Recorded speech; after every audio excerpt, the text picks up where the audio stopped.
लेकिन मैं इलीगल की बात करूं तो जिस तरह भारत में बॉर्डर से घुस जाते हैं बांग्लादेशी घुसपैठिए, फेक आईडीज बना लेते हैं, फेक आईडी रैकेट्स का हिस्सा भी हो बन जाते हैं। फिर वो फेक इंडियन पासपोर्ट भी बनवा लेते हैं और इनफैक्ट वो एम्प्लॉयमेंट भी ले लेते हैं बड़ी संख्या में।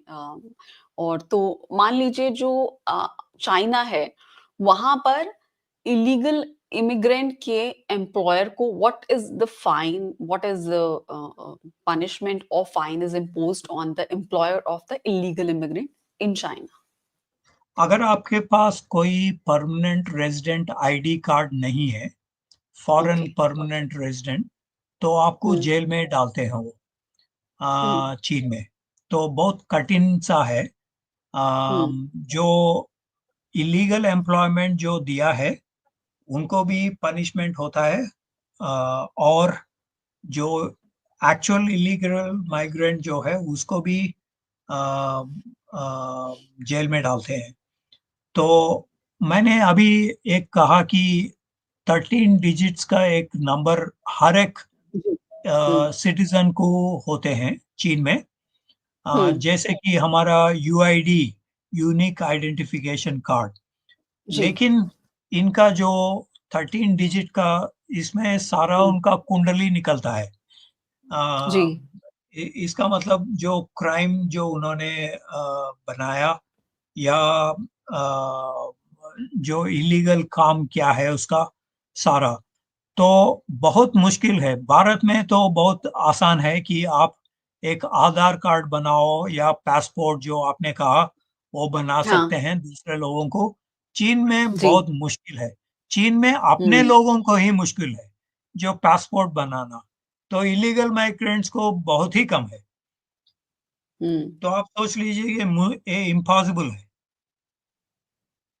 जी, तो काफ़ी मतलब अगर चाइना की हम बात करें तो जिस तरह बांग्लादेशी जो है वो भारत में घुस जाते हैं अवैध तरीकों से, अगर वो कोशिश भी करें चाइना में जाने की तो उनके साथ क्या होगा? उसका तो जेल में डालते हैं। पहले वो आधार कार्ड जैसा जो आइडेंटिटी कार्ड हुँ, बना नहीं हुँ, पाएंगे, क्योंकि वहां हुँ, पे कोई प्राइवेट ऐसे एक्टर्स कोई है ही नहीं।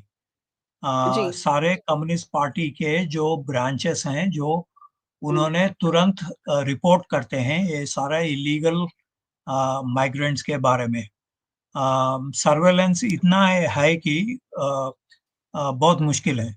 जो चीन से बाहर जाने वाले इलीगल माइग्रेंट्स हुँ, ज्यादा है, और हुँ, चीन में घुसने वाला कम है, क्योंकि वहां पे सिचुएशन इतना स्टिफ है, इतना जो कम्युनिस्ट पार्टी ने बनाया है। जो अभी मैंने कहा, जो 13 डिजिट का नंबर हर एक इंसान के हुँ, पास एक हुँ, आइडेंटिटी कार्ड होना चाहिए। अगर ये हुँ। आइडेंटिटी कार्ड नहीं है तो उसको कब्जे में डालते हैं, लेते हैं।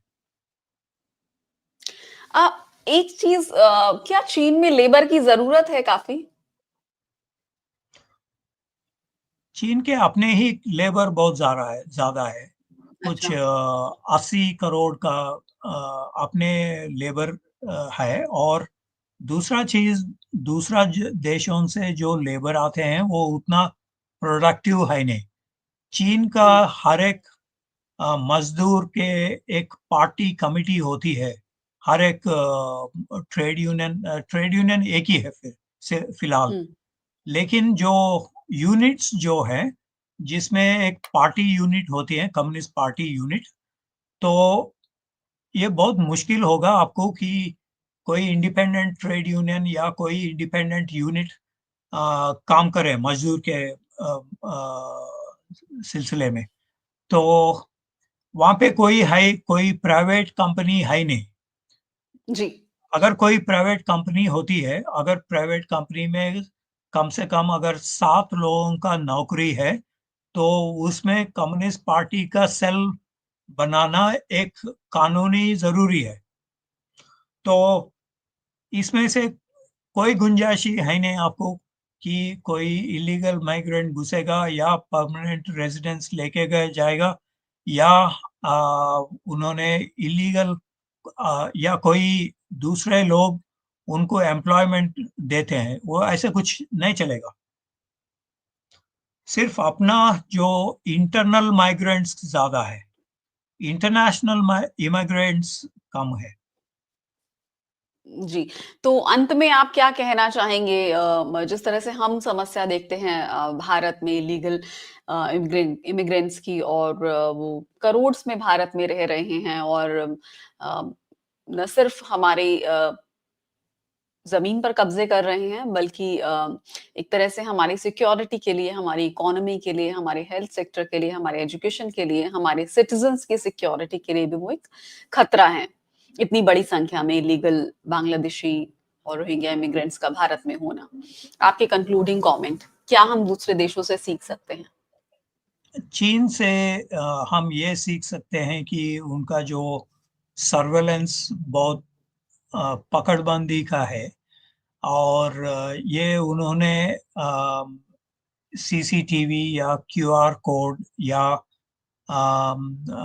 लोकल लोकेलिटीज में बहुत सारे जो सैनिकों या उसके पास एक पाउचिया सिस्टम है, जिसमें जैसे कि हमारे रेजिडेंट वेलफेयर एसोसिएशंस, जी। उन्होंने जासूसी करते हैं कि कोई आपके इलाके में कोई फॉरेनर या हुँ, नॉन रेजिडेंट घुस गया है या नहीं।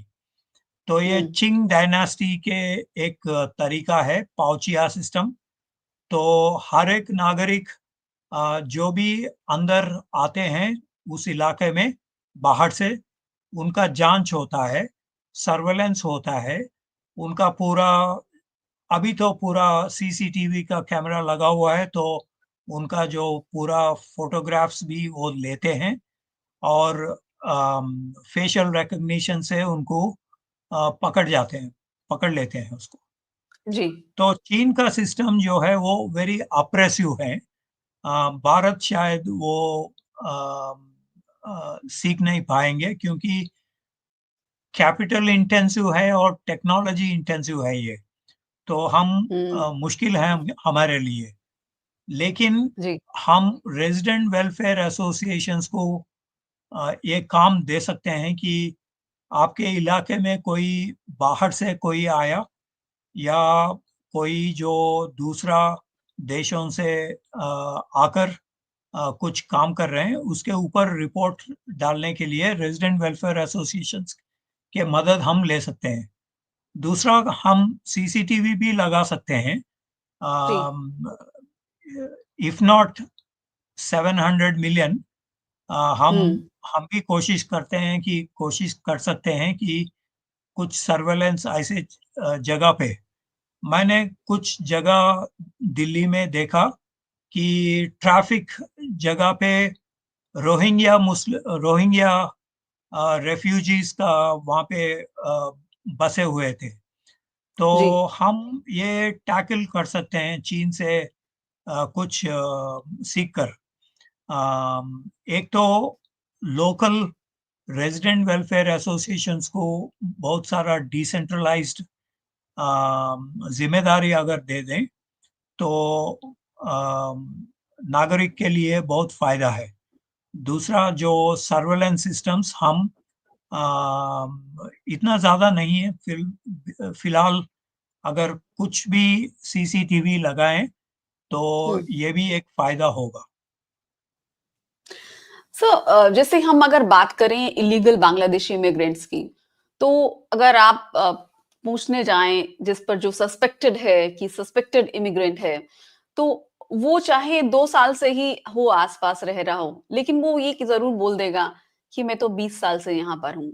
और उनके जो उनको ट्यूटर करके भेजा जाता है, जो उनके टाउट्स होते हैं, वो ट्यूटर करके भेजते हैं कि अपना असली एड्रेस बांग्लादेश का नहीं बताना, अपना असली नाम नहीं बताना, तो वो नाम बदल के यहाँ रहते हैं, जैसा कि हमने बॉम्बे के केस में देखा और कई केसेस में हमने देखा।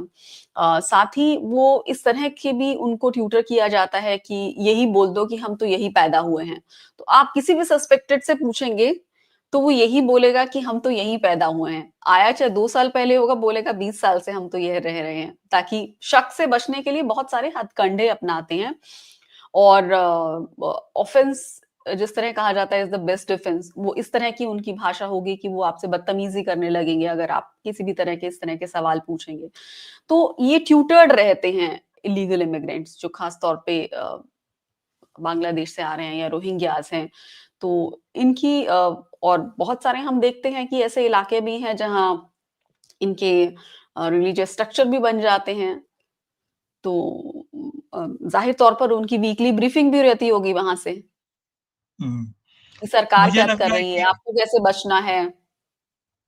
मुझे लग रहा है कि हम जो लॉ एंड ऑर्डर के जो इंस्टीट्यूशंस हैं उसको मजबूत करना है।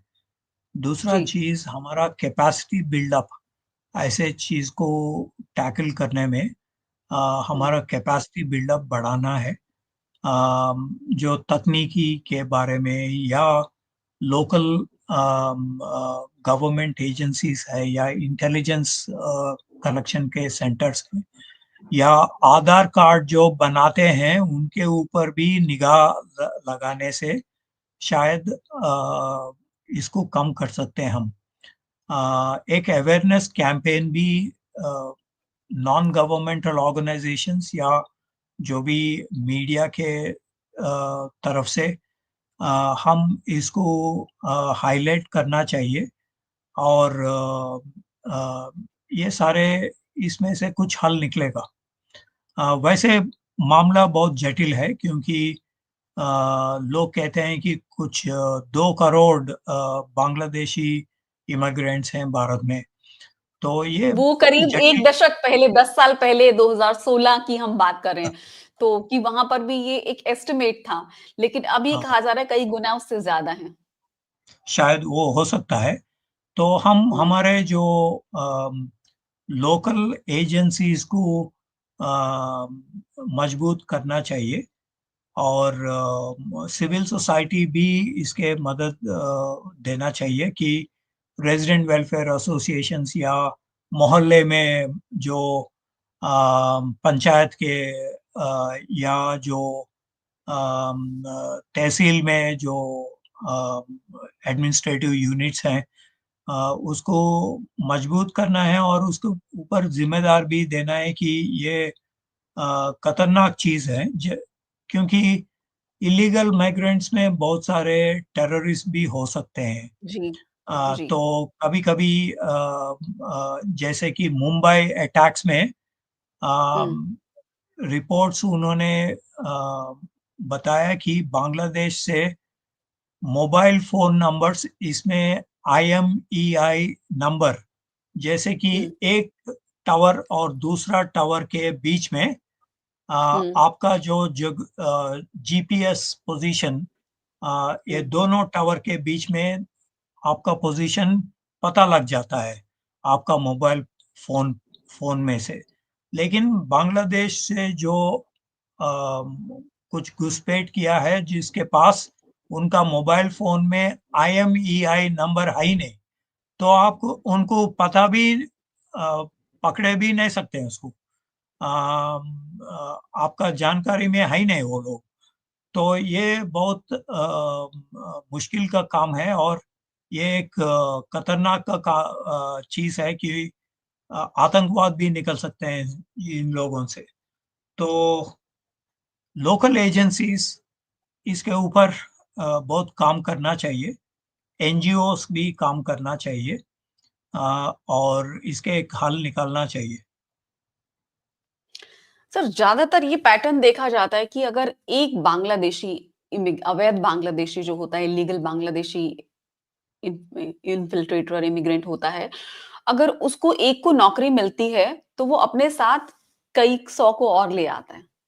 तो फिर वो मल्टीप्लाई होता चला जाता है। अब यहाँ पर एम्प्लॉयमेंट जब मिलता है, घरों में काम करने का या गाड़ी साफ करने का या और कई तरीके का जो कूड़ा उठाते हैं, तो वो फिर आप देखते हैं कि आस-पास शैंटीज़, झुग्गी, बस्ती मल्टीप्लाई होती चली जाती हैं। आपको पता ही नहीं चलता कि कब लोग खुद को जो वेस्ट बंगाल का बता रहे हैं, वो बांग्लादेशी तो नहीं है। हाँ, ये चीज बहुत खतरनाक है। क्योंकि अगर 2016 में 2 करोड़ लोग आए और अभी 2 गुना 3 गुना अगर ज्यादा है, तो ये एक जटिल विषय है और खतरनाक भी है। तो होम मिनिस्ट्री इसके बारे में अ, देखना चाहिए कि कैसे उसको हल निकालें। दूसरा चीज यह है कि बहुत सारे लोग वैसे इनोसेंट होगा, बहुत सारे लोग क्योंकि बांग्लादेश में या दूसरा जगहों में अ, अपना जो आर्थिक विषय ठीक नहीं है, तो इसी वजह से वो माइग्रेशन के माइग्रेट करना चाहते हैं। एक ऑस्मोसिस जैसा फिनोमिना है ये। High income, relatively high income जगह पर जाते हैं और मेड बन जाते हैं या दूसरा जो चुटपुट काम करते हैं। बट इसकी वजह से तो कई तरह की समस्याएं पैदा हो रही हैं, जैसे कि आप हाँ, देख लीजिए यमुना फ्लड प्लेन एनक्रोचमेंट है, या आप देख हाँ, लीजिए जो दिल्ली के कई इलाके हैं वहाँ ऑर्गेनाइज्ड कॉलोनी के आसपास ये शिकायत आती है कि इलीगल कॉलोनी से डंप जा रहा है सीवेज में। या हम्म, फिर अगर वो सर्दियों के समय कुछ ऐसा बायोमास जलाते हैं जो कि इलाके में प्रदूषण करता है, तो पानी के टैंकर्स हैं वो झुग्गी बस्तियों में जा रहे हैं, तो रिसोर्सेज का तो वो इस्तेमाल कर रहे हैं जो कि भारत के सिटीजन्स के लिए हैं। और कहीं न कहीं ऐसा लगता है कि जो लोग इल्लीगल इमिग्रेंट्स को एम्प्लॉयमेंट दे रहे हैं, वो इनएडवर्टेंटली इल्लीगल इमिग्रेशन को एनकरेज कर रहे हैं। हम्म। सही कह रहे हैं आप। इसके ऊपर कॉम्प्रिहेंसिव स्टडीज होना चाहिए और भारत सरकार भी बहुत सारे जो एनजीओस के लिए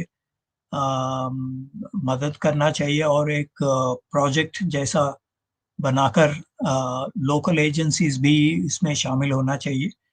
अम, इसके बारे में सीरियसली हल ढूंढना चाहिए, क्योंकि एक demographic problem, socio economic issues पर बहुत सारे इम्पैक्ट आने वाले दिनों में उसका बहुत ज़्यादा है। तो एक स्ट्रक्चरल प्रॉब्लम जैसा हम सोचना चाहिए और इसके एक सॉल्यूशन भी निकालना चाहिए।